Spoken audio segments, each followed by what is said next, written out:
Doctor Sharda Durvankur Ayurved and fertility centre में आप सभी का स्वागत है। आज मैं अपने नई मुंबई खारगढ़ क्लिनिक में आई हूँ और आज मेरी पेशेंट पल्लवी और उसके पति रोहन सकपाल यहाँ पे आए हैं शादी के 3 साल के बाद। और at the age of the 40 Pallavi को अभी कंसीव हुआ है।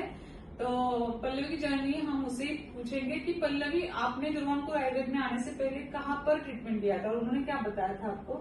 आप पहले क्या करती है ये बताओ आप दोनों। मैं जॉब करती थी, अभी लास्ट मंथ मैंने रिजाइन कर दिया है। और पहले 2 डॉक्टर के पास गए थे, लेकिन उन्होंने आयुर्वेद का सजेशन दिया था, लेकिन मुझे आयुर्वेद की तरफ नहीं जाना था, तो आयुर्वेदिक मैंने चूज किया। आपका एमएच शायद लो आया था, हाँ। 72 आया था ना आपका एमएच। तो एमएच कम होने की वजह से उसको आईवीएफ का सलाह दी थी डॉक्टर ने। और रोहन, आपको मतलब दुर्वांकुर आयुर्वेद के बारे में कैसे पता चला आपको? एक्चुअली हम लोग पहले आपके यहाँ आने से पहले हम लोग 3 जगह गए थे, तो उन्होंने सजेस्ट किया था कि आईएफ करना है क्योंकि एमएच लो था। तो मैंने थोड़ा सा रिसर्च किया गूगल पे और यूट्यूब पे आपकी वीडियो भी देखी, तो हमने डिसाइड किया कि आयुर्वेद पे जाएंगे, थोड़ा सा टाइम लगेगा लेकिन रिजल्ट पॉजिटिव आएगा। तो यहाँ पर भी आपको 2 साल लगे, है ना? तो ऐसे कभी लगा नहीं कि मैडम को बीच में छोड़ देना चाहिए? मतलब दोनों में बहुत पेशेंस है।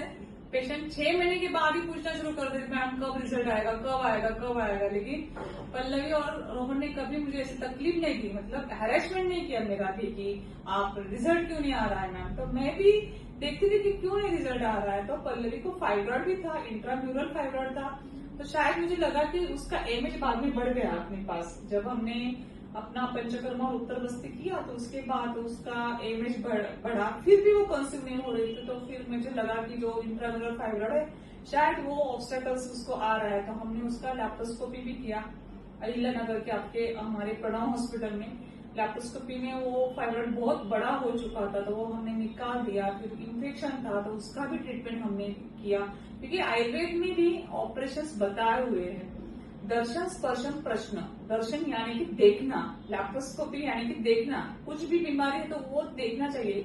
बच्चे का घर कैसा है ये हमें लैप्रोस्कोपी में पता चलता है, जैसे कि बच्चेदानी कैसी है, उसमें कुछ प्रॉब्लम्स है क्या। तो वो प्रॉब्लम हमने पल्लवी का निकाल डाला और अभी 2 महीने हो गए वो कंसीव हो गई है।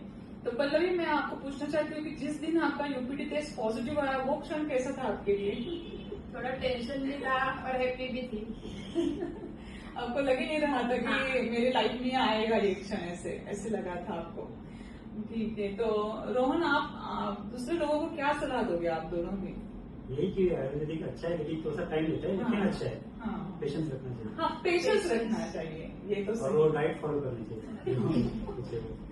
जो बताए वो फॉलो करना चाहिए। और मेडिसिन टाइम पे खाना है, जो मैडम बताते हैं। हाँ, वो तो सही है कि टाइम पे नहीं खाते पेशेंट्स और फिर रिजल्ट भी नहीं आता है, कभी ऐसा होता है। तो जो देते हैं हम आपके सेहत के लिए अच्छा रहता है, वो आपको टाइम पे खाना है। और जिनको ऐसे लगता है कि जिनका लो एमएच है या यूट्राइन फाइब्रॉइड है, उसकी वजह से उनको कंसीव नहीं हो रहा है, तो उन्होंने जरूर दुर्वांकुर आयुर्वेद में आना चाहिए। आज पल्लवी के लाइफ में ये हैप्पी मोमेंट है, तो आपके लाइफ में भी आ सकता है। At the age of the 40 also you are conceiving maybe, लेकिन आप यहाँ पे आ जाइए। हमारे दुर्वांकुर आयुर्वेद की शाखा अहिल्या नगर, नई मुंबई, पुणे, कोल्हापुर, नागपुर, छत्रपति संभाजीनगर, नाशिक यहाँ पे उपलब्ध है। हमारे विशेषज्ञ डॉक्टर्स आपको चेक करेंगे, आपको प्रॉपर सलाह देंगे और आपका नाड़ी परीक्षण, प्रकृति परीक्षण करने के बाद हम आपका ट्रीटमेंट चालू करेंगे। तब तक के लिए बहुत सारी शुभकामनाएं और धन्यवाद।